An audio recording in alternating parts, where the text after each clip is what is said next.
This channel does not promote any violent, harmful, or illegal activities. All content provided by this channel is meant for educational purpose only. বাড়ি ফিরছিল 3:55 তখন অর্জুন সিং এর পোষা গুন্ডা রাজেশ সাউ, যাকে ধাওড়া বলে ডাকে, সে রাজেশ সাউ, চিন্টু সিং সহ আরো 8 জন বাইক নিয়ে ঘিরে ধরে তাকে গুলি চালায়।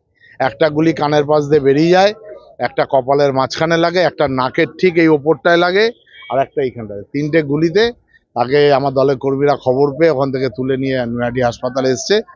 এখানে ডাক্তারবাবুরা তাকে মৃত বলে ঘোষণা করেছে। ঘটনাটা কেন?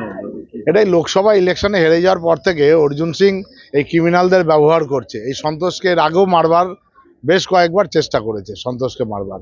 আজকে অর্জুন সিং সফল হলো তার পোষা গুন্ডাদের দিয়ে আমার দলের কর্মীটাকে মেরে দিতে।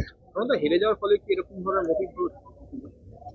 ওর তো এটা ক্যারেক্টার, অর্জুন সিং তো এটা ক্যারেক্টার না যে বিরোধীদের এইভাবে মারো। ওর ক্রিমিনাল পোষাটাই ওর ব্যবসা। ক্রিমিনাল দিয়ে আমার দলের কর্মীকে মেরে দিল আজকে। ঘটনা হচ্ছে, সন্তোষ যাদব আমাদের সক্রিয় কর্মী, অস্বীকার করার কোনো জায়গা নেই। এবং দীর্ঘদিন সন্তোষ যাদব এই বিজেপির পোষা গুন্ডা, তাদের একটা টার্গেট ছিল সন্তোষের ওপরে, সেই টার্গেটটা আজকে ফুলফিল করলো।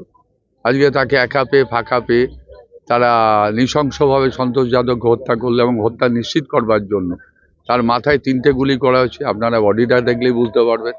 হাসপাতালে আসার পরে তাকে মৃত হিসেবে ঘোষণা করা হয়েছে। এবং সন্তোষ যাদব আর ধাওড়া রাজেশ, যাকে ধাওড়া রাজেশ বলে, রাজেশ সাউ, তার ব্যবসাটাই তো অবৈধ ব্যবসা। ধাওড়া রাজেশ ওই একটা গুলিবিদ্ধ গুলিবিদ্ধ না, মারা গেছে আমার কাছে যা খবর আছে। অর্জুন সিং যখন দেখছে মানুষের থেকে পুরো বিচ্ছিন্ন হয়ে গেছে। আজকেও আমি ভাটপাড়ায় 15 নম্বর ওয়ার্ড, 10 নম্বর ওয়ার্ডে মানুষের সাথে বসেছিলাম।